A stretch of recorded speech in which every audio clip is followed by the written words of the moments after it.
Welcome into Green Live. It's me and Wyatt today. Ethan is still at the next vet appointment.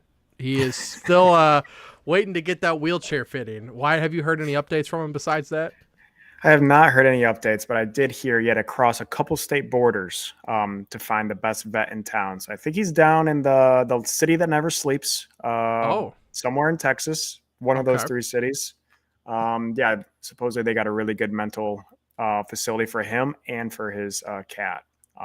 So yeah, I know there's a lot going on, but thoughts and prayers to him and Mr. Tumnus. Well, let's keep the talk on cats. So the cat I want to talk about is Tony the Tiger, and I by that I mean Tony fucking Finau. I I also went golfing this weekend. I got sunburned so bad when I was drying my hair off this morning. I ripped the top of my ear off. So I'm in a lot of pain wearing this, but we move on. Tony, I went golfing. What did you do, man? Top 30. And I was between him and Brooks Koepka. It's between those two. Top 30. I was going to do Koepka top 30. You had top 10, and you're upset Yeah. about that. I took Finau over Koepka.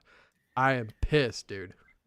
It was not how I thought that was going to go that weekend, the PGA Championship, but it was kind of nice in a weird way to see guys just get destroyed by the course. Because Yeah. I'm tired of seeing these dudes like shoot like minus 18 under on these courses Mhm. that I wouldn't even break 100 on. So it's kind of, I don't know, it's kind of a good feeling that they're human, or maybe that course was just extremely hard. I know the conditions were bad, the roughs were unreal. Um, but yeah, I mean, Brooksy took it at what, -9, and there's a couple at -7, but besides that, like -3 was fourth place.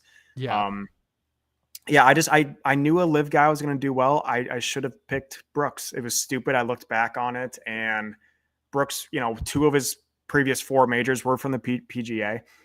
He came in second this year in the Masters. Like, he's playing really good golf, and I don't know how I overlooked him. I bet Dustin Johnson is my live guy, and he had a great day one, and then just like so many other golfers, just completely collapsed. I think he finished like +10 or something. Yeah, disappointing. Cantley made a great run at the end there. He He was like did. +4, ended like finished the final round like -4. So I was happy that he finally got up to that top 10. But yeah, not a great showing. It was too obvious. Like, that's the worst when a bet, like looking Yeah. back on it, it's just so obvious. But yeah, congrats to Brooksy. That's 5 now. Um, Pretty impressive. Uh, I I love Brooks, and I just kept thinking of Tony the Tiger. They're bogeys because it's just one after the other, dude. I think he finished +10 on the tournament. Horrible, man. I think he was like tied for 49th or 57, like not even close to making the cut at all.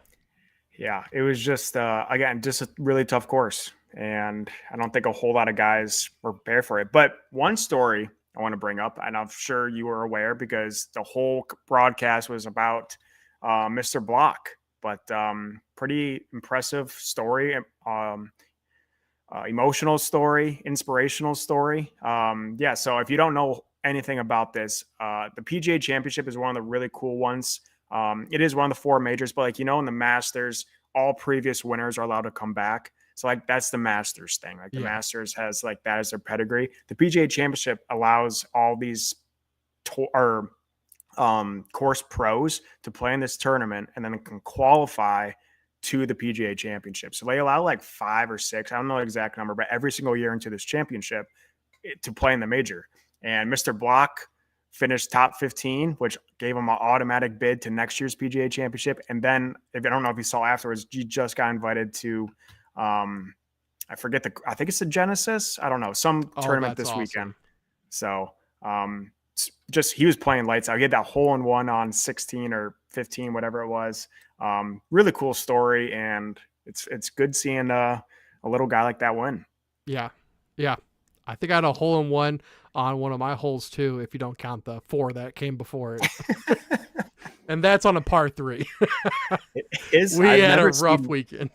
I've never seen one like Blocks. He just dunked it. Like, he Yeah. just didn't even bounce, just landed right in the hole. Yeah. It was crazy. But yeah, give me a little. What did you shoot? How's your golf game? It was a scramble. Okay. So, and it was me. and about 3 other people over the age of 50. So I was Okay. the young buck there. We shot +2. We did terrible, man. I mean, I that's not had a very terrible. But oh I played terrible. I was so upset with myself. yeah, golf's so frustrating where I have not yet swung the clubs this year. So I'm terrified for when I eventually go out, but it's not going to be a good showing. However, my first round is usually always my best. Oh. So I have that going. I don't know if it's something weird. Something the more I play, the worse I get. You start getting that bad form, and you start getting the muscle memory for it. So Yeah, you start, I start getting cocky or something, and then yeah, have high expectations, and then they just never make it. yeah, But yeah, I'm glad you got out there. yeah, yeah, man. We'll see. I usually do about 2 tournaments a year, so the next one will Okay. probably be better. How else was your weekend, man? It was good. So we just moved into our new place. I kind of got it settled. Um, my fiance had a dress fitting or a dress altercation session. So her mom came out this weekend, which I was not prepared for. And then her sister and her sister's boyfriend, which is one of my best friends, surprise came out here this weekend. So really haven't got the whole place settled in yet, but it was a very busy weekend, a lot to do. But I'm happy to get settled down a little bit and focus on sports and betting more. Yes. But yeah, overall not bad. Kurt commented for us, gotta shoot under par in a scramble. You are absolutely right. Everybody around us was. It was a rough day. I spent Friday afternoon like digging mud for this garden that we're putting at our facility. So I was sore going in. I was like, oh, I'm not gonna do good. And it only got worse from there, man. I started drinking though towards the end. I was like, fuck it, this is totally shot. Played way better. Oh yeah, yeah. There's like a happy medium if you can like find that barrier. Unfortunately, I maybe find it for like one shot and then I just overindulge and it's Yeah. just downhill from there. But if you can find that little barrier, like 3 to 4 beers, and you just start cruising, but Yeah. it never stops at 3 to 4 beers. It just keeps going. Did you stay up and watch that quadruple overtime game? I was getting updates on my phone. I think I went to bed after like the third OT. Yeah. I saw your message. Like the boys looked super tired, and Yeah. I think I was watching the second OT, turned off the third OT, and didn't watch the fourth. But yeah, Carolina just looked beat, and Yeah. I don't know if the Panthers are just running on fumes right now because of what they've been doing this playoffs. But yeah, the Panthers just look like the better team. They do. So yeah. I was pretty upset because I thought we had all those Carolina money line bets. Yep. And I was like, it could still hit. It could still hit. We just need one goal. And like 14 seconds left in the fourth overtime. That was so upset. I stayed up for it. I think that was one of those where you're so upset. I didn't say a single word. I just turned off the TV, walked upstairs, and went to bed. Like I have nothing to add. Yeah, I mean, we'll get into it in a second when we start talking plays tonight. But these playoffs in both the NBA, or actually probably this round of the playoffs in both the NBA and the NHL, has been eating me alive. The amount of times I bet on a game because there's no, because my reasoning is there's no possible way they could lose this game. Like they can't let it happen, and it's happened every single time. Yeah. You know, with the Lakers down 0-3, the Celtics down 0-3, like. Ooh. They keep losing these games where I say there's no chance in hell that they're going to lose, and they keep losing it. And yeah, I need to get a different approach. So I have a little bit different approach tonight, but yeah, it's been a tough round for both hockey and NBA for me. Yeah, I think it has been for everybody. Yeah. The unpredictability of March Madness is carried over into the NBA and NHL now. Yeah. We got a comment again from Kurt. He's a sweet spot is 4 beers, so he's right there with you. Yeah. Anything over that, it gets a little sloppy. Now I'm gonna do a little bit more of my research. Do you want to go through your and Ethan's picks? Yeah. Did Ethan send his? Yeah, he put some in the group chat. Okay, let me pull up Ethan's real quick. I'll start with mine while I'm pulling it up over here. Okay. So I am going to take one of my daily locks video. I just posted a daily locks video for those of you watching about an hour ago on our YouTube channel. Sorry for being a little late, but I'm only going to use one of those. The other two I absolutely love, but I'm going to have a little bit of different bets here. So my first bet is going to be in the MLB, and I'm going to take the Toronto Blue Jays on the money line -110 against the Rays. It's at Tampa Bay. It's Tampa Bay, like they're the best team in baseball, Yeah. and it's only both teams are -110. So I'm going to take the Blue Jays. I think they're going to get it done. I don't even know honestly who's on the mound, but I don't really care. The line seems a little fishy of a line. So I'm taking the Blue Jays on the money line, -110 as my first bet. And then Ethan, look at this one. Ethan as well. I didn't even look at this, not gonna lie. Ethan as well is taking the Blue Jays on the money line as his first bet of the day. Do you want me to keep rolling? Yes, please. Okay. I'll go back to Ethan. He's also saying the MLB. Also taking a bet that I had on the Daily Lock show. He is taking the Tigers on the money line. Tigers are playing the Kansas City sorry, not the Chiefs, Kansas City Royals, who are the worst team in baseball if you're unaware of that. Them and the A's, and Ben has a really good track record of betting against the Royals. So we're rocking the Tigers on the money line. At least Ethan is. I also like that play a lot. My second play is going to be the square play of the day. And this is one of those bets that I was just talking about. Like, there's no possible way this doesn't hit. But we're taking the Lakers -3 tonight, -110 at home. They're down 3-0. They need to win this game. It's as simple as that. No teams ever came back from 3-0. I don't think they're going to win the series, but they're going to win this game to at least propel it to game 5. So I really like the Lakers at -3 tonight. And then my final play, my favorite play of the day, I actually have 4 units on this bad boy. This is the one from our Daily Locks video. The Hurricanes and the Panthers over 5.5, -110. If you watch the video, basically it's both games have gone under. One team's about to explode. I don't know who it is, which is why I stayed away from the game lines, because in my mind, Carolina needs to win this game. There's no way they don't win this game, but that hasn't done well for me. So I'm going to just take the over. I think Carolina wins it like 6-4. So I have the over of 5.5 for 4 units. I also laddered the total up to -9.5 or over 9.5.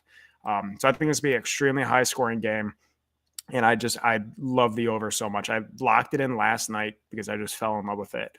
And then Ethan is going to take the square play as well here. He's going to take the Canes on the money line. I'm not sure the exact odds on this. Let me check it out real quick. But he's taking the Hurricanes on the money line.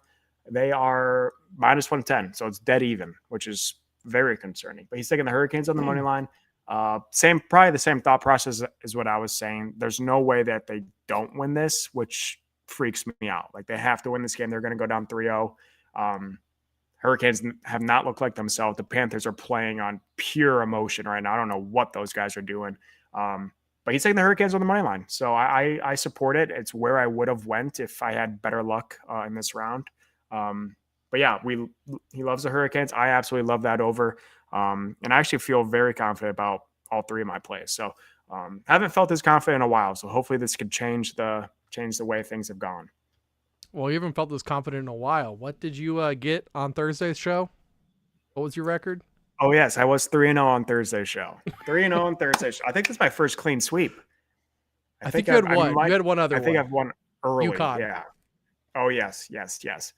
Clean sweep, though. I'm on fire on that one. So on our that's our Wednesday or our Thursday show. Yeah. So tune into our Thursday shows. Those are the bets you want to follow. Those ones are on fire. Well, then now that you got those out of the way, I want you to critique mine. Tell me what you think of these. So The first one, I doubt you're going to like very much, but it's Carolina, Florida over 5.5. Love it. Exactly. My favorite play. I saw your video. I was that like, I've seen in forever. Yeah. I saw your video. You said like you see 10 goals this game, 5.5. I'm surprised it's not at 6 or 6.5.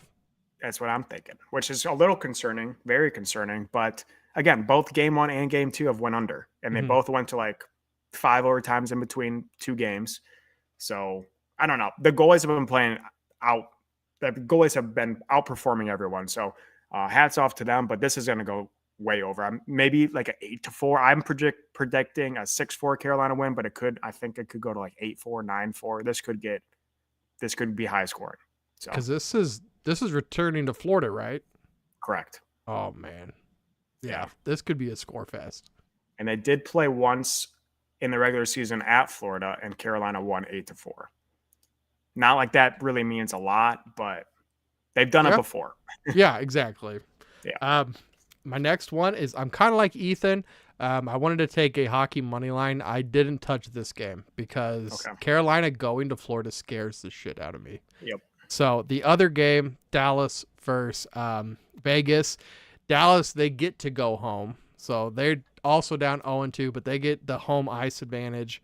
I really like the Dallas goalie. Both games so far have been 1-goal games in overtime. And so they've just both gone Vegas's way. I think turning home when you're down 0-3, it's kind of like, all right, guys, great season, clap it up. Let's go home. 0-2, you still have a chance. If you win your next two at home, then you're right back in it. Right. Dallas knows that this game is super important. They're at home. If they don't win this one, then better luck next year. What do you think about that one? That's minus 145. I love Dallas in both game 1 and game 2. I took their team totals in both of those, and they did both hit. So I was happy with that. But yeah, Dallas is, I think 2 overtime games, right? Yeah. Maybe yeah, both overtime. Two OT games. So they've been in it. Obviously, the advantage always goes to the home team in the whole game, but especially in overtime, you get the whole crowd in. It's just a different atmosphere. So I think Dallas could have easily won either of those games. So I really like Dallas to bounce back. I think Dallas is going to have a really good game. This might be tempted to take Dallas on the puck line at plus 190. I don't know. They might take this one over. So I like that bet a lot. Minus 140 still, that's fine odds for me to take. So I don't mind that at all. Perfect. Well, I'll get to my last one. I don't know what to think about this one, so you're going to have to talk to me about it. I got Celtics money line. It's at plus 100. They're down 0-3. It's the exact same as the Lakers. You're on the Lakers. I thought about taking the Lakers, but I thought, you know what? Let's spread it around a little bit. Let's try taking the Celtics. The Celtics were, besides the Bucks, one of the favorites to win the whole thing, and now they're down 0-3. I'm not saying that they're going to come all the way back and win the series, but I think they avoid the sweep. And if they do, they have to win this game. Yeah, so the Celtics have lost me a lot of money this round, a little bit in the previous round against Philly. The Celtics were the preseason favorite to win it all. They were the second favorite heading into the playoffs behind the Bucks, like you just said. They have looked terrible. I don't know what they're doing. I think there was one close game. I think it was game 2, maybe game 1. But game 3 was a 22-point blowout. It was not even close. It was disgusting. But also Miami didn't miss a shot. Everyone was making a shot, and that's very hard to sustain. However, the Celtics can't make a shot, and that's still pretty easy to do over and over again because I think they're just in their own head. Something's just not right with the Celtics right now. But logically, I think you're on the right side. I don't know what these guys' emotions, what's going to happen. Right. So I can't really argue the bet, but I don't know if I'm going to take it just because I've been screwed by this so many times. I might go with like a player prop, maybe Tatum or something, but they should win this game. On paper, they should smoke them. But again, they're down 0-3, so I have no idea what's going on. Jimmy buckets, man. I could see him just willing them to the sweep, but at the same time, I think Jimmy's also a smart player, so he knows, like, let's go into this. If we don't win, we got 3 more chances, and we're gonna win one of those. Yeah, Jimmy is very fun to watch. I'm a big fan of Jimmy, rooting for Jimmy. Did not have a great game 3, but he didn't need to. So I think Caleb Martin had like 29 points or something. Duncan Robinson had like 16. But yeah, Jimmy's that guy. He always plays well under pressure. He never like backs down. I really like Jimmy, and I have bets on this. I have a future on the Celtics, which is probably dead. But if it wasn't for that, I'd be rooting for Jimmy every single game. Yeah. So I think that's it for the big 3. Did you want to add anything else to that? I might even increase the Hurricanes Panthers to a 5-unit play. I don't know. I love it so much. So that's all I'll say about that. I don't want to get too cocky because that usually doesn't end well, but I love it. I'm feel like it's okay to be cocky on that play. So I just wanted everyone to know that's watching how confident I am in the over of the Hurricanes Panthers game. Well, I think all 3 of us have it too, right? Yeah. That doesn't happen very often. Ethan has the Canes on the money line. That's it. Oh, he didn't have the over. Yeah. Okay. Yeah. Still. So I like it. The two guys here say do it, so do it. Ethan's saying do it up there in his sunglasses. Do it. Do it. I had a question for you. After watching that 4 overtime game the other day, I love hockey shootouts. Would you like to see the shootout in playoff hockey, or do you like it the way it is? See, I wish they would go kind of like the World Cup route, because I think like normal season in soccer, they do like they either just go straight to shootouts or do like a quick like OT period and then go to shootouts. But like, yeah, they still have shootouts in the World Cup when it's electric. Like seeing, I think Messi had the game-winning shootout against France in the World Cup. Like that was so fun to watch. But hockey, I agree. I think we do need to have a shootout, but I do think we need to have, I would say maybe like 2 OT periods and then a shootout, as opposed to just, the regular season is 1 OT then shootout, right? And it's 3-3 on 3 in the regular season. So I'm okay with having OTs because it's the playoffs. Shootouts are, it's not as much skill based, it's more luck, I feel like, as opposed to OT, like the better team typically will win. There's less luck involved, more skill. But I'm down to bring in shootouts, like say come 3 OT, it's still tied. Just send them into a shootout. Just do it. Like I think that'd be super electric. But I understand the hesitancy because, again, like I was just saying, anyone can win a shootout. So if you get to that shootout point and you win by shootout, there's always like a little asterisk or that thought in the back of your mind, like, did they really beat us? So I understand why they do it, but it would be fun to watch. Like maybe after 2 or 3 OTs, do a shootout. So maybe they'll change that, because 4 OTs and it was almost 5 OTs. That's ridiculous. And that probably screwed them the next game. Like that's a lot. That's 2 games. Yeah. That's why I tweeted out. When they went into the 4th overtime, I said, all right, who's ready for overtime in game 2? Yeah. Because they played 7 periods at that point. Yeah. And I think that's a little ridiculous. And that's going to screw you. I don't know. It's tough to recover from that. So maybe they should limit it again to like maybe 2 OTs and then shoot out. Maybe if they want to limit it at 3 OTs, fine, and then shoot out, that's fine. Whatever. Yeah. But I do think we need to bring in a shootout at some point, just because that would be electric. And I think the 4, 5, 6 OTs is just gonna screw you your whole playoffs. Yeah. Yeah. But not tonight, because their legs are fresh and they're gonna score goals. Yes. When we were watching it, but going into the 3rd and going into the 4th overtime, the crew that they had, I don't know what channel it was on, I forget, but they were just so over it. They're playing safe. Everything's just against the walls. Like someone needs to do something and score. Like they were ready to go home. Wayne Gretzky on the end looked like they had to keep waking him up when it would be intermission. Like, when you gotta come, his eyes were like, he looked so tired. I felt so bad for that poor guy. And they started saying the same stuff over and over again. They had a whole snack time that they televised. I'm like, guys, this is not good. At some point, it's got to end. That's just got to be a terrible spot for an announcer. Like, what do you do? I think it was like 2 a.m, wasn't it? It was late. I think it was like 2:15 or something like that. That's crazy. Which is nuts. It was kind of like that. Was it the Super Bowl where the lights went out? Yeah. And the announcers were just stuck there, just doing whatever. And also, like, I mean, not the same category, but a little. But like even with the Bill Hamlin, the announcers were just like, those are terrible spots for announcers, just to try to either talk about something else or like, I don't know. Yeah. So not a great spot, especially if the game goes over by 3 hours.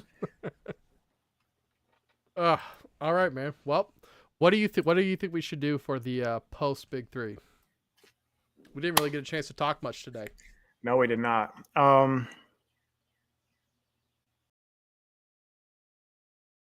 Comments, let us know too. Yeah, let us know. I don't know. Is there any? I don't think there's any really big football news.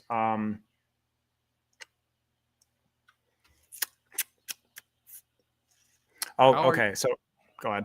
No, you go ahead.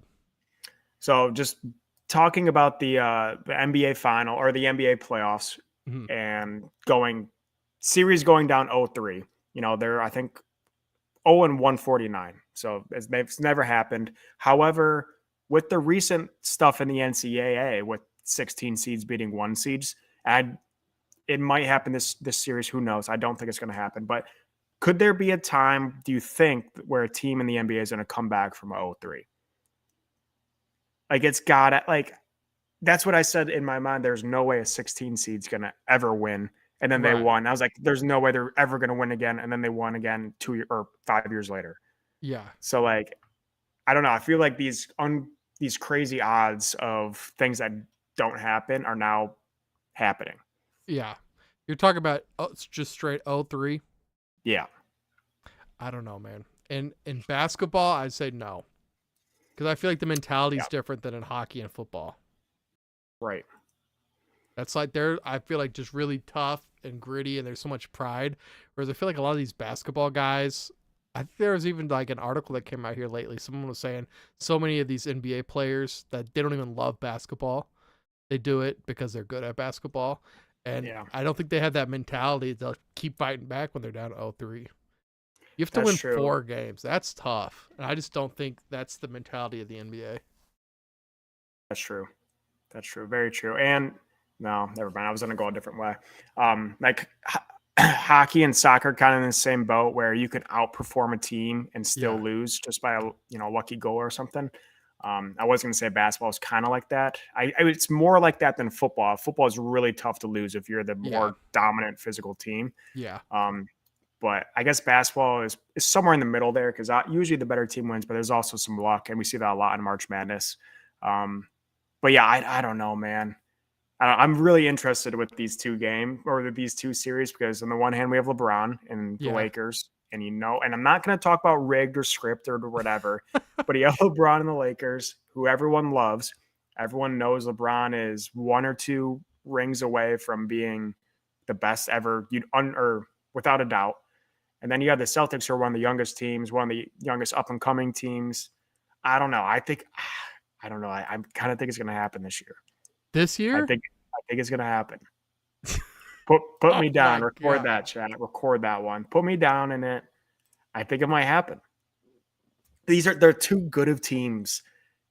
Too good of opportunities for both these teams to do it. Like the story would be too good for both these teams. Equally? Better for LeBron, but the Celtics also would have a great story if they came back from this and then ultimately won it.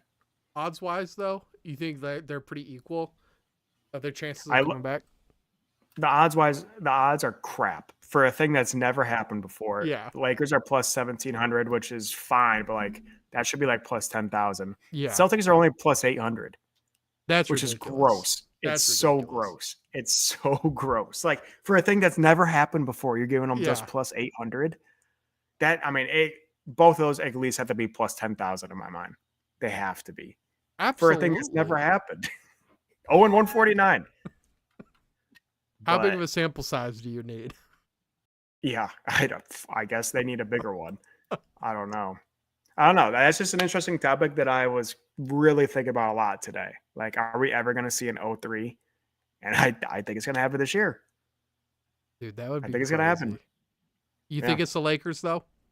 If you had to pick one? If I had to pick one, I'd pick the Lakers, because the Celtics look just out of sorts. I don't see Jimmy letting them back in. No. I think the Lakers, I don't know. I think the Lakers are going to win tonight. And then, if they win game 5, they're just down 3-2. That's 100% doable. LeBron's already came back down from 3-1. So, a win tonight's going to change the dynamic for sure. A win in game 5 at Denver is going to change it for sure. Yeah. And then, I don't know. I think the Lakers have the best shot. Yeah. And at plus 1,700 as opposed to plus 800, it's the Celtics bet. If you're taking that, you're stupid. But I also advocated for people to take that today. But yeah, I don't know. I think the Lakers would be the team to do it. Yeah, I agree. Especially, I don't know. The story's too good. LeBron, greatest of all time, wins his whatever ring this would be. Was the only player ever to come back down 3-0. Like I can already see the newspaper of the LeBron holding the trophy. Yeah. I can already see it. Are you a LeBron guy? No, See, I like LeBron. no. I'm a Well, the problem with me is I never became a LeBron fan because I was always a Pistons fan. And this was Okay. back when the Pistons and the Cavs would play each other every single year in the Eastern Conference Final. Uh-huh. Back when both those teams were good, like 2003, 4, 5, around there. So I never got on LeBron train just because I despised him Got it. because he was always a rival. Now, if he was like over in like where Kobe was, I had no problems with Kobe just because we never really played him. Yeah. Or I guess there was a little rivalry right around that time, but yeah, I don't know. I just never liked LeBron as an early age, and then I can't just jump on him now. It's Yeah. too much of a bandwagon now to do it. Yeah. um Throwing it back to one of our old episodes, I wanted to give you props and get your thoughts on the 76ers and winning at the Corn Hub Awards for best Winning the choke what? job. The Corn Hub Oh, Awards for best choke job year after year. dude, I tell you, man. What the hell, man? They They can't were get over right the hump. there.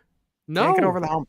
They could have closed it at home, and I knew they weren't going to do it. They can't get over that hump, and I don't know. I'm not a huge Doc Rivers fan, but I don't know. I hate seeing the NBA is so weird with firings. Like Phoenix's coach got fired. That's stupid, man. Like he's one of the best coaches in the league.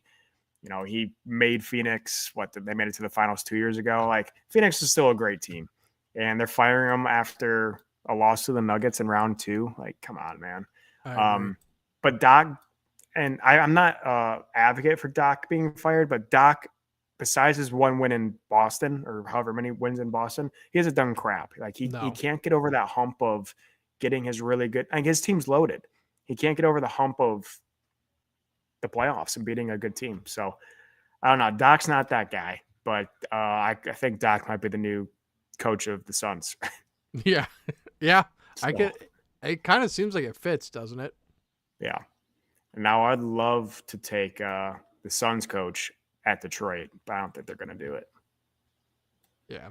Yeah. I don't know where he's going to go. He could go to the 76ers. They could just do a coach swap. I have no idea where he's going to go. Yeah. But yeah. Well, talking about your Pistons, dude, oh yeah. we have to address it, man. Also, can I just tell you how hard I laughed at your video? I didn't see the first one that you recorded to your future self. I laughed so hard when I saw that video. I thought that was a great idea because I knew they were going to get snubbed, and then I was like, Yeah. oh, I could just duet it. Fortunately, did not get the love on TikTok, but I thought that was funny. It was so good. So thanks. Yeah, I mean, I knew it was going to happen. I knew it. You know, we got the first pick 2 years ago when we got Cade Cunningham. But yeah, I knew it was going to happen. Five's bad. Low, dude. When you have the worst team, when you have the worst record in the NBA, I think it was by 3 games, and you get the worst lottery spot, worst possible spot they could have gotten. Yeah. That's just crap. But I don't know. I would have loved 2 or 3. I think Victor he's very similar to Chet Holmgren, like just very tall, very skinny, could possibly be injury prone. If he stays healthy, he's going to be one of the best players ever, but he's so freaking skinny, man. He's a stick, and it just worries me. I was going to ask, man. I said, I don't see it with this guy. Is it because he can dunk from half court? Like, he's just so skinny. I mean, he's a freak. He deserves to be number 1, but I just don't know his longevity, man. Like, not a whole lot of guys last in the league like that, unless he's going to put on a shitload of muscle. I don't know. I know Giannis came in skinny, but Giannis also wasn't the first overall pick. Yeah. So isn't there like a guy like Bobo or something? Like another really skinny, tall guy? Yeah. I can't think of his name right now. Yeah, there's a tall, I forget his name, but Bobo's dad was in the league too, and he died like at 40 of like an enlarged heart or something. But yeah, I don't know, man. Like Chet, he's very similar to Chet, and Chet I don't think's played an NBA game yet. Yeah. But he's a freak. So you got to pick him first. Yeah. You got to take the risk. But the second guy, I forget his name. He's legit. Good. Yeah. So, but yeah, I mean, Pistons will suck again next year. We'll be in the same spot. Maybe get the first overall pick. I don't know, man. The NBA. I don't know. I don't know.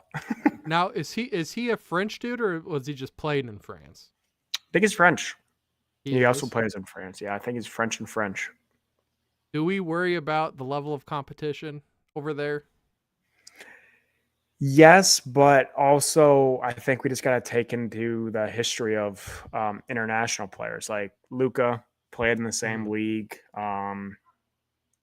I forget all the other international guys, but there's been great international guys. So I think the competition's gotten better, and just how they've played in the NBA is a testament of the league over there. But yeah, Mhm. I mean it's definitely not college basketball, but it is professional, so I guess that's a little different. But yeah, I don't know. I haven't really watched a game, to be honest. It's a different game too. Like you can goaltend, Yeah. so like you can just stand under the rim and just hit the ball out. Like it's weird.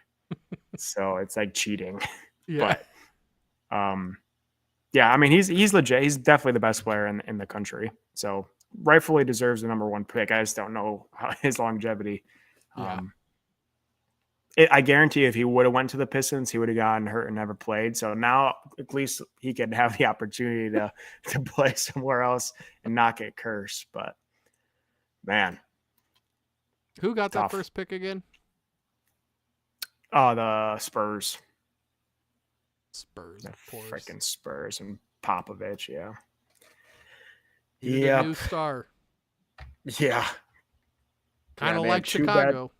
They had two bad seasons, and now look at them. They're Yeah. gonna have the best player in the NBA. But it's all right. Detroit's been sucking for 15 years. It's fine. Chicago, they got rid of Kane. And so now they get this Bedard or Bedard, however you pronounce it. Dude, I was looking at his highlights. That kid's legit, dude. Have you Yeah. seen how good he is? Yeah. He's pretty good. Oh shit, dude. Chicago's coming. Uh let's see. What else do we have going on? How's your fantasy rankings coming along? Oh, I haven't even started yet. When's that due? Wednesday? Wednesday. Yeah. Yep. That's a tomorrow task for sure. Um, yeah, I'm excited to get into that, I guess. Forgot So, about that. who is your number one quarterback and sorry, number two quarterback after Baker Mayfield? After Baker would probably be Zach Wilson. Good pick. Yep. Yep. And then Darnold, probably wherever he is. Darnold's too good. Darnold's too good to be in that conversation. Yeah. What do I have? I have wide receiver and defense. Yeah, the wide receivers would be tough, but I'll figure it out. I had a hard time ordering them at the bottom, and then I felt like there was even I think we have 70 receivers. Is that correct? Yep. Yep. I felt like there was still Oh, a never couple. mind. We're doing all of these, aren't we? Yeah. Never mind. I Go felt like ahead. there was still a couple that I could have added in. It seems Yeah, the like wide receivers you're gonna have most of them, but there's a Yeah, lot the of wide good receivers ones. are tough because I feel like there's not that one that's like a standalone at the top. Like there's a couple that are in that top 10, top 15, but I don't Mhm. think there's like a standalone great wideout. Yeah. Now on quarterback, I think there is. Running backs kind of in that same position as wide receiver. Tight ends, I think the top 3 or 4 are extremely obvious. Yeah. Kickers, whatever, and then defense should be easier. But yeah, the wide receiver and running backs, I think it'll be very tough to find Mhm. those like the top 5, rank the top 5. But yeah, I'm interested to see how all 3 of us um, rank those guys. So that should be fun. I've got Henry low, man. I've got Henry low. My thought process is he's old and they have nothing. They have He's their nothing. whole offense. And so they're just going to key on him.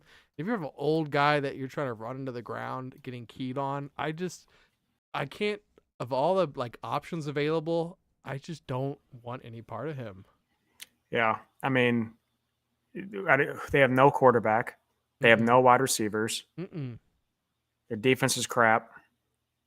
So it's not a good place for Derek.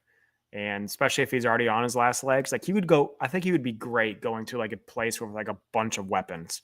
Yeah. Like a bunch of wide receivers, a mobile quarterback, solid defense. I think he'd do great, but he's not that star player anymore. He's not gonna solely lead the team to the playoffs like he did in years past.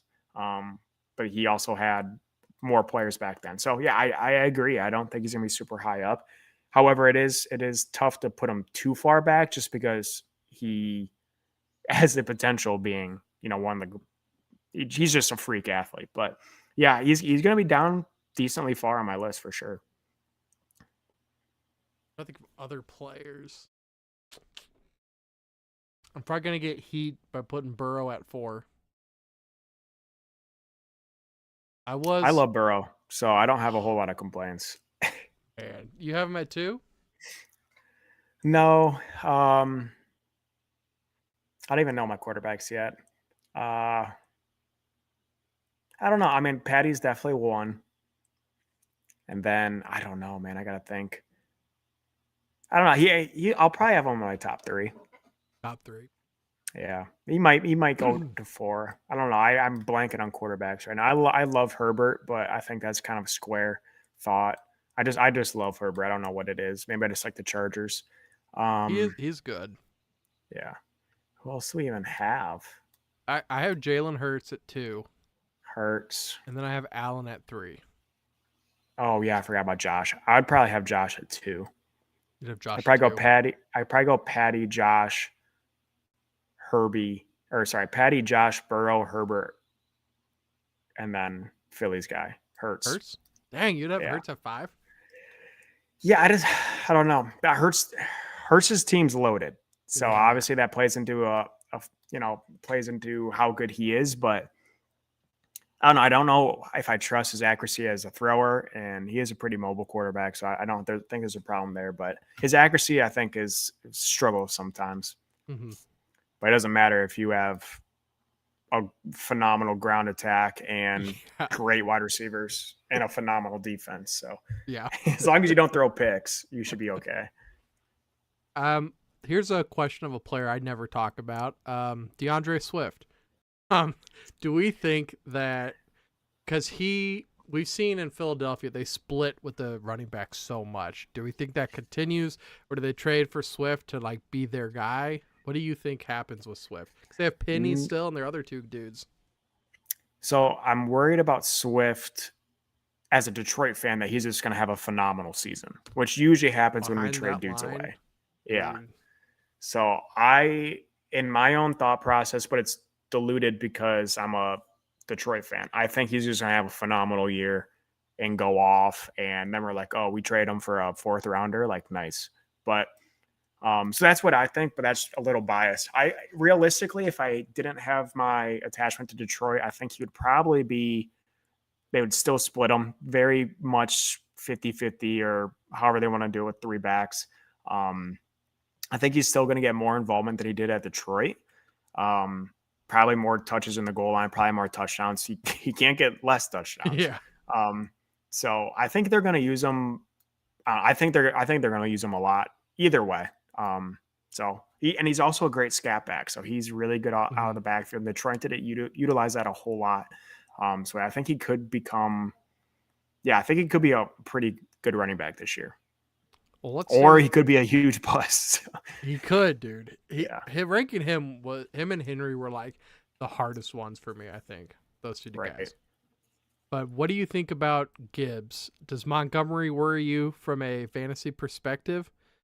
Because Montgomery, I mean, he's a really good running back, and now he's going to a better offensive line. But Detroit used their first pick on Gibbs, and watching some of Gibbs' highlights, dude, he looks really good. Yeah, so I'm always worried about rookies, whatever position they are. I understand rookie wide receivers and running backs have more opportunities to play than rookie quarterbacks. I think they're more ready to play. But looking at Gibbs, I know he caught a lot of passes at Alabama, but what I think Detroit wants to do with him is going to take quite a bit of learning for him.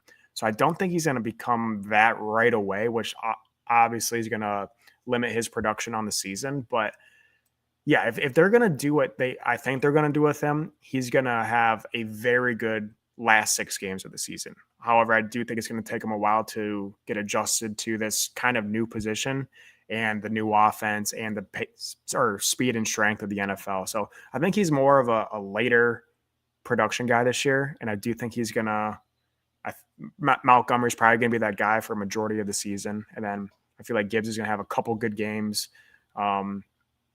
Halfway through, then at the end of the season, Gibbs kind of like takes over, becomes the guy. But I think Montgomery's going to be the dude for at least the first 6 weeks.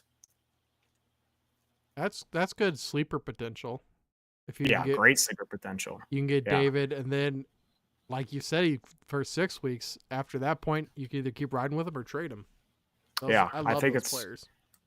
Yeah, and again, I'm not entirely sure what Detroit's has in mind with this dude, but it sounds pretty much like he's just going to be a wide receiver lined up in the backfield, which is a matchup nightmare since he's probably going to be matched up with linebackers. Mm-hmm. So it's also, though, Detroit is going to have to test with this theory and see how they're going to do it because, I don't know, he could be like who's that dude from San Fran? Elijah Mitchell? No, the wide receiver. Debo. He could be very much like a Debo. Running back, wide receiver position. Mm-hmm. But also that takes a lot of time to develop. And I don't think Detroit's offensive brain power is like San Francisco. So it's going to take some time for Detroit to figure out how to use him.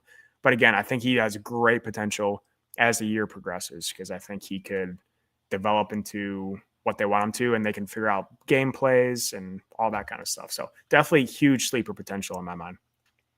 What do you think about Laporta? Apparently he looks like a beast at training camp. And I don't love the landing spot for really either of the top 2 guys. Tight end. So I think, could Laporta be the number 1 rookie tight end this year? See, again, I'm a little biased, but watching just him on social media, he is hilarious. Like he's just kind of like the face of he's like very outgoing. He's always smiling, just a goofy dude. Reminds me a lot like George Kittle, except a little humbler or more humble. No, I think he just seems like a Dan Campbell kind of guy. So I think he's a great fit for the team, great fit for Campbell. And that usually means he's probably gonna be that guy. So I like him. I don't think Mayer is gonna have a great season. I am worried about Kincaid just because he is his potential is through the roof. Like he is the most athletic tight end probably in the NFL behind Kelsey and Kittle, maybe. I think he's probably more athletic than Andrew. I don't know. Just a freak athlete. But so that worries me a little bit. But I think Laporta is just a safe guy, and I think he's just going to fit really well with Detroit's system. So I think there's decent value in that. He's just a good fit, if that makes sense. Yeah. They currently have him listed as a second tight end. Do you think that he's number 1 by the time the season comes around? Yeah, I mean, it's always tough as a rookie. It's a completely different game. But I don't even know who their tight end is this year. I know he had a couple of really good games, so he definitely has a right to be tight end number 1 right now. But who knows through rookie camp and training camp and all that jazz, what's going to happen. I know Detroit uses multiple tight ends packages, so they're both will be on the field at the same time. So I don't know. I think he's probably the better tight end, but again, I don't know how he's going to adjust to the new level. I forget the other tight end's name, but I liked him a lot last year. He was solid. Did you? Yeah. If we're ranking the top 5 tight ends, we both go Kelsey 1, correct? Yep. This is when it starts to get tricky. Andrews 2. See, I think Andrews is a better tight end. I think Kittle is in the better system. I agree. Because San Fran utilizes their tight end so much more than the Ravens do. So athletic-wise, I would go Andrews at 2. Just quality of tight end. But I think Kittle has a better fit and thus has more potential to get more points. Yeah. So I would put Kittle at 2, which is probably a hot topic.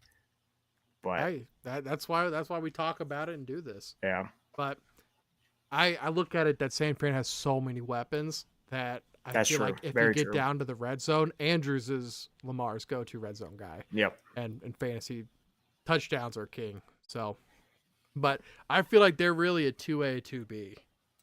Yeah, very 'Cause then much so. I got Kittle at 3, so I'm assuming you have Andrews at 3, Yeah. probably. And then it's the I rest don't of even know them. who's 4.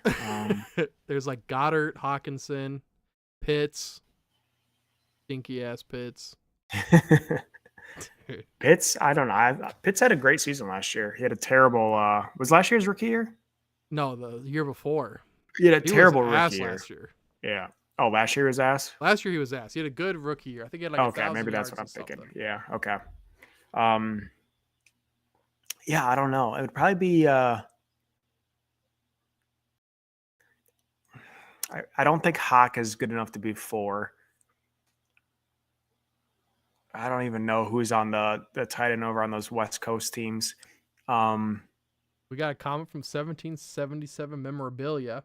The tight end is a tough position to have talent at in the NFL. That's absolutely true. And why would Raiders trade away Waller? I Great, forgot about Waller. great questions. Waller's now on the Giants. Memorabilia, if you're not subscribed, man, would love to have you. Thank you for the comments. Why would they trade away Waller? I think that if I had to pick between Waller and Michael Mayer right now, I would choose Mayer. Really? I think so. I'm not a big Waller guy. Waller is going to be 32. So he's an older tight end. He's been injured. I think outside of that, like one really good season, I just don't see it with Waller as much. Yeah, and he's also not in a great fit over in the Giants, but I did forget about him. He's got to be top 10 somewhere. Yeah, damn, I need to look at tight ends. Definitely need to look at tight ends because I don't even know who I would have at 4. I'm pulling up the rankings right now. Can I just pick all of Seattle's tight ends and put all 4 of them into one? Yeah. That's not, dude. Noah Fant should have been so good. That makes me so mad. They got TJ Hawkinson at 4. Oh, we got a new sub. Hey, hopefully that's memorabilia, man. If it is, man, thank you. Thank you. We appreciate you. Hawkinson's at 4, Pitts is at 5, Goddard's at 6, Waller 7, Freiermuth 8, Ingram 9, and Joku 10. Yeah, I guess I would have Hawk. I don't know if I have Hawk at 4. I know. It's tough, dude. Who did they have at 5? At 5 was Pitts. Pitts and then Goddard. Yeah, I don't know. That's going to take some time, me looking through it to figure out that top 10 because that's tough. Yeah. I think tight end, out of all the positions, is most based off what kind of offense you run and what system you have. Agreed. So, like Waller, I feel like was decent on the Raiders because there's a huge spread offense. You know, he's pretty much like a huge wide receiver. He is. Now he's going to go to the Giants, which is extremely pro style play action running type, which does work for like Kittle, but is Waller going to be able to adjust to that new offense? I don't know. So he's injury prone. I think Raiders might be a sleeper to do something this year since Super Bowl's in Vegas. Hey, absolutely, man. It's always a possibility. Always a possibility. Let's see. If I can give a sleeper for tight end, dude, I was looking through it, and do you know who like the number 1 receiver in Houston is? I'm assuming they're tight end. I don't even know who their tight end is. It's Dalton Schultz from the Cowboys. Schultz is there now. Their top 3 receivers, okay? Number 1 is Robert Woods.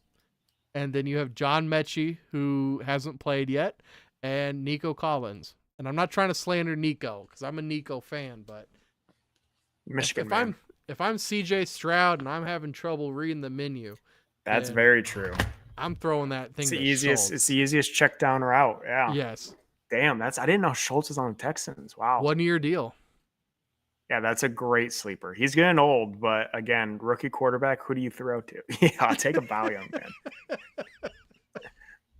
Oh, man. Are you seeing Bijan is like the 3rd ranked running back? That's stupid. I know Bijan's good, but the Falcons are going to run a lot this year because they're going to win a lot, right? But they also have Algier, right? Yes. That pick just made me so mad. Yeah, I don't know what they're doing. No. They need, yeah. It's going to be a great 1-2 punch, but they're also going to suck still. So Memorabilia says Chiefs, Bengals are the top teams. Absolutely agree. Bills will choke in the playoffs. Absolutely. the Bills are the 76ers of the NBA. Yeah. Yeah. There's like a crystal ball. When you shake it, one of the things that says is Bills will lose in the playoffs. Yeah. God, I want Josh to win, but I just don't think they're going to be able to get over the hump. Mm-mm. They have, I think they got Damian, or the running back for the Patriots. Harris. Stevenson? Oh, Sarah Harris. Yeah, they got him, and because they let go of what's his name, Singletary. Singletary's on the Texans now. Mm. So they got Cook's younger brother and Damian Harris. That's it, Damian Harris. So it's like their running backs still aren't great. Yeah, I think Cooks could be okay, but yeah, I agree. Damian Harris isn't going to solve any problems. No. PPR, looking at Juju, though, in New England. He's at New England now? He's in New England. PPR-wise, I hate his ass in Standard. Yeah, that is interesting. He's just been jumping around then, huh? Yeah. Ever since. Where was he from originally? Steelers? Pittsburgh. Yeah. Yeah. And then he just had a 1-year deal at Kansas City. Mm-hmm. Damn. He's on his way out of the league. Yeah. Keeping that up. Yeah. Yeah. His TikTok buddy's in prison now, so. Yeah. Once you start jumping 1-year teams, your time in the NFL is probably done. Yeah. Soon. That's kind of what I'm thinking about Henry. Like, if the Titans ever trade him, that's just like we saw with AP at the end. Like, he's like on the Saints and then the Washington. Lions. Yeah. Yeah. I forgot he was on their team. We had Le'Veon Bell at the end. Yeah. For like a couple games. Yeah. Talk about, that was one of the, they're probably going to do a 30 for 30 on that dude. Yeah. Literally was the best running back in the world. Couldn't get a contract negotiation. Then just dropped off, didn't play that year. And then he's just after. Couldn't get back. Yeah. That's so true, dude. I don't understand the contract negotiations where you can't agree on stuff. Is it like, are you really worried about $2 million? I know it's a lot to me, but like to them, that's freaking nothing. The MB or the running back lifespan is 3 years anyways. Just say yes and move on. You can't afford to miss a season. Like, no. I don't know. I guess I would act differently if I had that much money, but I'm saying $2 million doesn't matter, and I barely have a cent to my name.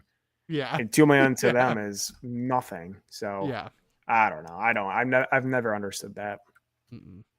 Like Lamar's whole thing, never understood it. I understand he needed an increase in his pay, but like, did he really have to be the highest paid quarterback? No.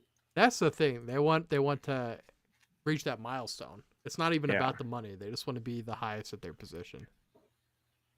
Yeah. But Bengals have Orlando Brown. Enjoy. Dude's ass, man. I'm telling you.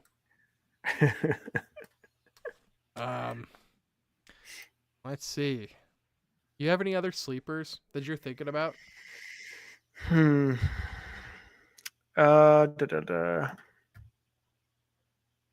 off the top of my head. Yeah, I haven't really looked into it a whole lot. I need to do that tomorrow. But yeah, I'll definitely come up with some because I know there's a lot out there. I'm trying to think of where there wasn't a whole lot of wide receivers drafted in the first round. So I'm just trying to think of where they all went. So Addison or Smith and Jigba went to the Seahawks, and then Addison went to the Vikings. Hyatt went to the Giants. And then Johnston went to Chargers. That one might be a little bit of a sleeper, but I think it's too obvious. I think he's just wide receiver. Too much like Williams. Yeah, he's a walking clone of Mike Williams. Yes. So, but they also have like 16 different targets So Yeah. good and bad. Like he's not going to get the best defender, but he's also not going to be the main target. So you got to, Yeah. I don't know. I mean, he's in a great system, but again, I don't know how his dynamics going to work with the other 4 wide receivers that are legit. Yeah. And he's not really a sleeper because I think a lot of people think he's going to go off. Right. So he could possibly be a dud. Yeah. Yeah. I don't know. I'm kind of lower on Johnson than I think the consensus. Yeah, I wasn't expecting him to get drafted that high. So I think that Yeah. was a surprise. Or by that team. Like, I think Right. if they took Kincaid, that would have been, Yeah. dude, people would have been over that. Yeah, But for sure. I like Zay Flowers went to Baltimore. And so he only has to beat Yeah, out. that's a sneaky one. He has to beat out Bateman and OBJ. Is there anything left in OBJ? I feel like yes, but I also kind of feel like no. He didn't play at all last year. Mm-mm. You know how hard it is to miss a season and then come Ask back? Le'Veon. Yeah. I mean, especially with the ACL. I know like he had a whole year to rest his ACL, but just being out of the game for a year, like he's probably never been out of the game since 4th grade, you know? And Yeah. always coming back and having to play at the highest level after recovering from an ACL, after getting paid $56,000 for a Super Bowl winning season. Yeah. I don't know who his agent was, but taking your salary in Bitcoin, not the move, guys. No. He got paid $56,000 for his Super Bowl season. He got paid less than a plumber Yeah. to win a Super Bowl. Another All-time sneaky guy plus. that's a rookie, Jonathan Mingo, that went to Carolina. So he's 3rd on the depth chart. He's behind Thielen and I believe Terrence Marshall. Look at his highlights, dude. Really? He's nuts. What team is he on? Carolina? Carolina. Okay. I think he could because he gets that extra time with like rookie mini camp with the young. Right. So he's gonna have that extra chemistry, and they're gonna be together for 4 years. That's true. Start that could be a developing great now. pick. Yeah, I like Mingo a lot, man.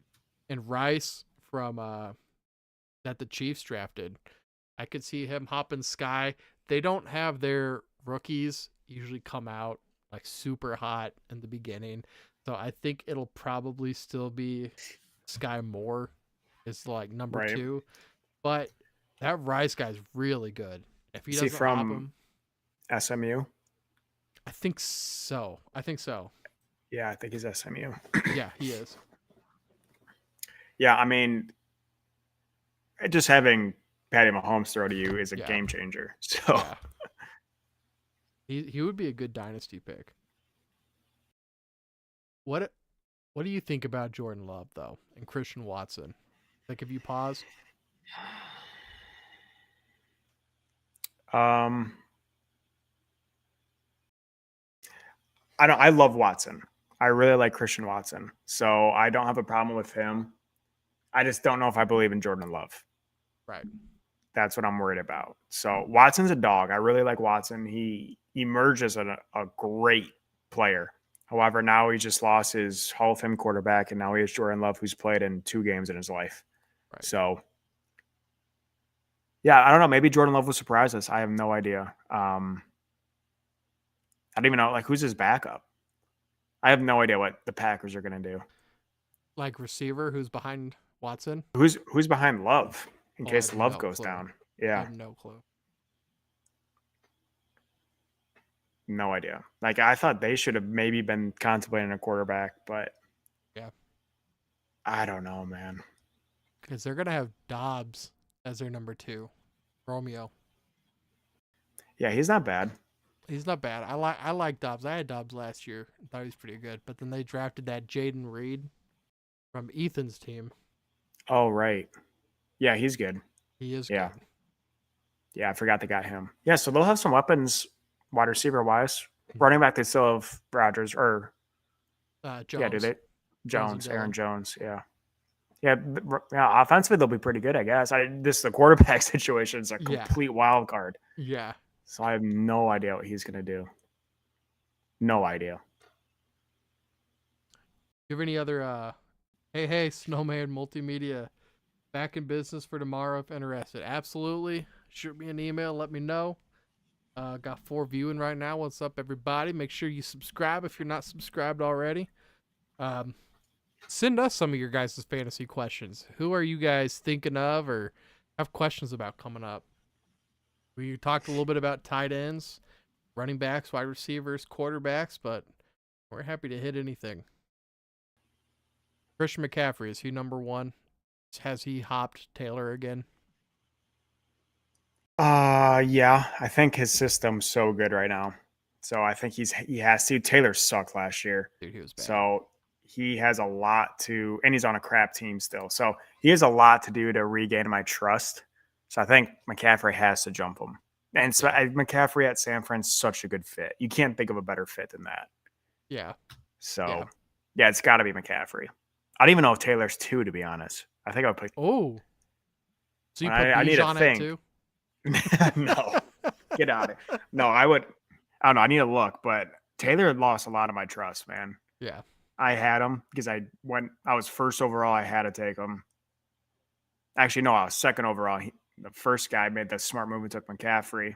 I got stuck with Taylor, but you have to take Taylor at 2. Yeah, you do. But yeah, he sucked, man. And the Colts are going to be terrible. Mm-hmm. So I think everybody's looking at what's his name, Richardson.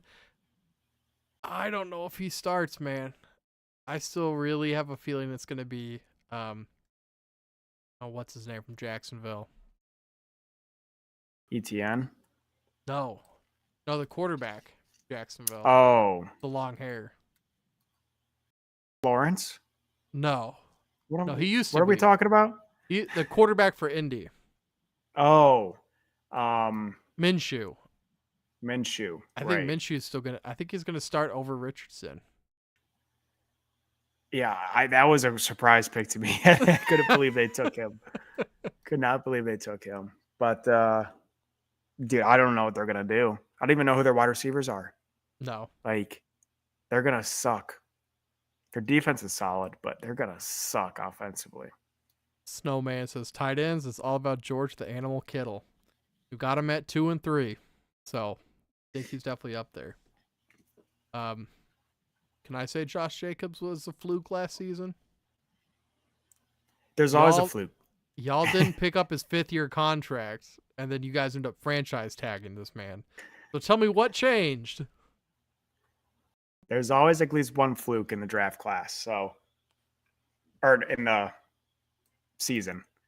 Yeah, he was nuts. He screwed me multiple weeks. I think I got him both times where he had like 50 points. It sucked. Just really bad luck. They have him pretty high again this year. They have him at 1, 2, 3, 4, 5, 6, 7. Right underneath Nick Chubb and above Derrick Henry, Pollard, and ETN. I would put Pollard up pretty high this year. You're not too worried about his injury? I mean, I'm a little worried to see how he's going to do as the feature back. Yeah. Because that's not really him. But he's a stud. He is a stud. He's an absolute stud. I just don't know.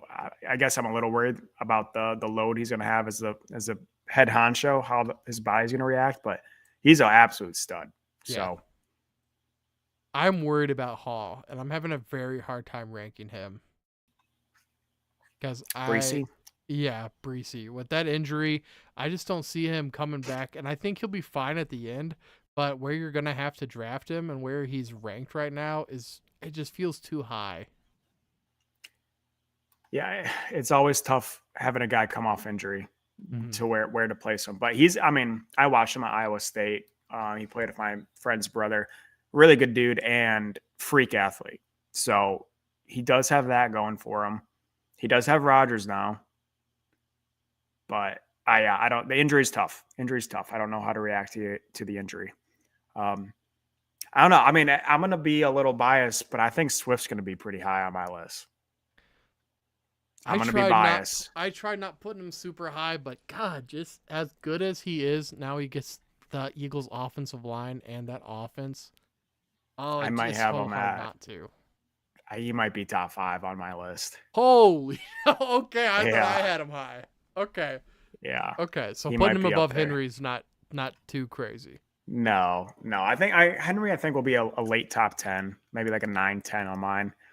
I think I'll he fell probably out of the have top 10. Or I think he fell out of the running back ones for me. okay. I'll have him for sure, or not Henry, but I'll have Pollard in my top 10 because I love Pollard. I'll have Swift probably top 5, man. I don't know. There's just not. I guess I don't know. I am so low on Jonathan Taylor. I might have Jonathan Taylor like 4.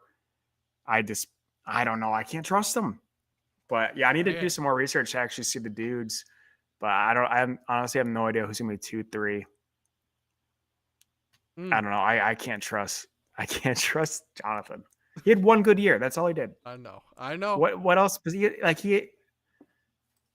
what's his face had a better 1 year than he did. That we just talked about. Jacobs. Yeah. And now if Richardson does start, that's gonna be stealing from his plate. Yeah. Yeah, I don't know. I don't know, man. It's it's gonna be tough. But I am excited to get through all these rankings. Yeah. Last one I have to mention last week. I didn't more in the chat. Dalvin Cook. I mean, they've been talking about getting rid of him, man. He doesn't take a pay cut. He is so strange.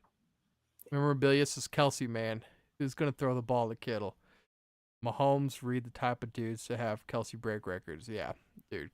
Kelsey's number one. He's going to be everybody's number one. He better be. Hands down, number one. The thing with Cook is running out of his running back lifespan. Yes, I just said running back's not a huge lifespan in the NFL, and I think he's near his end. And he's definitely, I still think, earlier. Right. I still think he's going to be in the league a couple more years, but I think he's very close to Zeke. Zeke's where is Zeke now? I don't even know. Good question. I was actually just about to tell you. So Zeke and Fournette still are free agents. So there's a couple that I really wanted to rank, but they're not on teams. That's true. That's tough to rank. It is. It is. Yeah, I don't know. Back to Dalvin Cook before I get off topic. I think he's end of his life at the Vikings, at least. He could have a new jolt of energy as like a 2-back somewhere else. I don't know who Dallas's number 2 is, but I think him going to Dallas would be a great like number 2 to Pollard. Something like that. I think. Oh yeah, Deuce. That's a great fit. Well, they're both kind of scat backs, but I don't know. I think his years of being the premier back are pretty close to being over. Yeah. But now going to Zeke's done. So I'm probably not even going to think about drafting Zeke. Fournette's tough because Fournette is that goal line back. And that's always tough. But it'll all depend where Fournette ends up, if he's in the right fit. Zeke, I am very low on Zeke. He sucked last year at Dallas. He's kind of sucked 2 years in a row now. I loved Pollard last year. Pollard just ate Zeke's lunch on a weekly basis. It was the best thing in the world. But yeah, I don't know. It's fun. It's fun to figure out. It is. It is. It's fun to talk about. Yeah. I'm so sad about Zeke. Zeke, it's another St. Louis boy. So I've always just been a super big fan of him. But I think, hasn't it been every year? His numbers have just gone down. So that's unfortunate. Memorabilia says, if you select Kelsey with your first pick in your fantasy football draft, I can't even hate. That's true. That's true. You get such a positional advantage with Kelsey. He's, especially if you're in like a tight end premium league, he's like a top wide receiver. He really is. My buddy had Kelsey and Andrews on the same team. And it was just really hard to compete with, just because Kelsey would put up 30 points a game and Andrews would put up 20, which are better than any wide receiver you could even think of. Yeah. And they do it on a consistent basis. So yeah, that was tough to play against. We need to have some leagues going this year for Better and Green. Oh, for sure. Get a couple charity leagues going. All right, Wyatt, do you have anything else to round out the show, or any more questions in the chat? if Carolina and the Panthers do not put up some goals tonight, you might not be hearing from me. Oh, no. I might be on the side of the road in Not a your cardboard cat, box. too. Yeah. No, I don't got a whole lot more. God, I'm already sweating talking about football, so that already got me excited. Yeah, we'll have some fantasy stuff soon for you guys, so stay tuned for that. Mhm.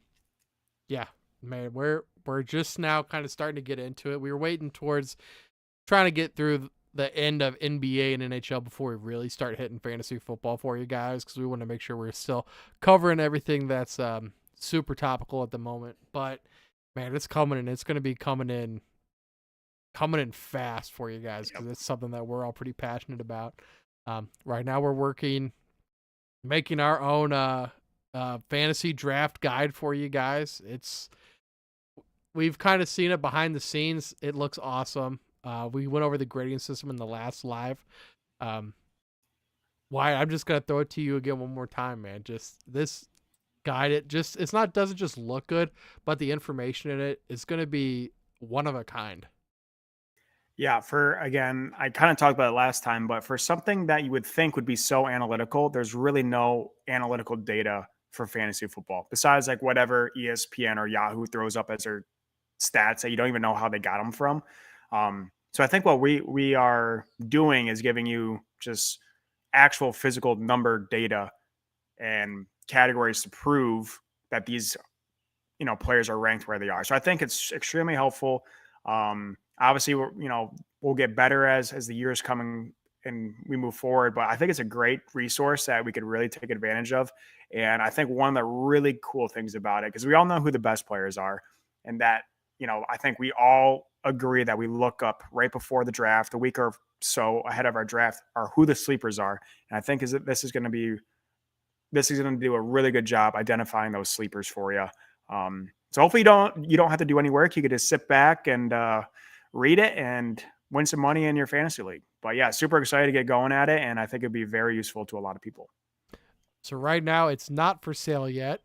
It's still in the progress of being completed, but it will be on sale at one point. The more subs we get, I'm not gonna say we might not have a couple giveaways along the way. We can get to for every 250 subs, get us to that 1,000 mark by we can get to 1,000 before football season. We'll give what? You want to give 10 away, 20 away? Yeah. Easily. Yeah. Yeah. You guys help us out, man. We're all about helping you guys out also. We're here for you guys. We're here to win you guys money and help you win your fantasy leagues now. We weren't here last summer. We're still in our infancy stage of Better and Green, but man, we grow every day.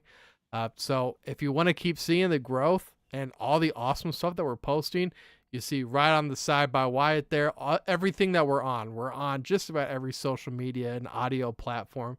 Make sure you guys are listening to the podcast, following us on everything. Every platform's different. Like Twitter, you got polls and you can do more short form stuff. Instagram's obviously the pictures. Facebook's really easy to import our YouTube videos to. So there's something different for you in every platform. TikTok, you guys got to head over to TikTok. Follow Wyatt at Worst Bets. Follow us at Better Green. That's we got a lot of memes going on over there. That's the place to be right now. If you want to laugh, hub. Yeah, meme hub. You guys want some laughs, some sports related content, man? You guys got to head over there. But in the meantime, this was Better and Green Live. We'll see you guys next Monday. But before that, you'll see Wyatt in the daily lock videos, and you'll see us on the Thursday episode. Ethan should be back. Ethan, prayers up for Mr. Tubness. We hope he's doing well, and we'll see you guys next episode. Peace, guys. See you guys.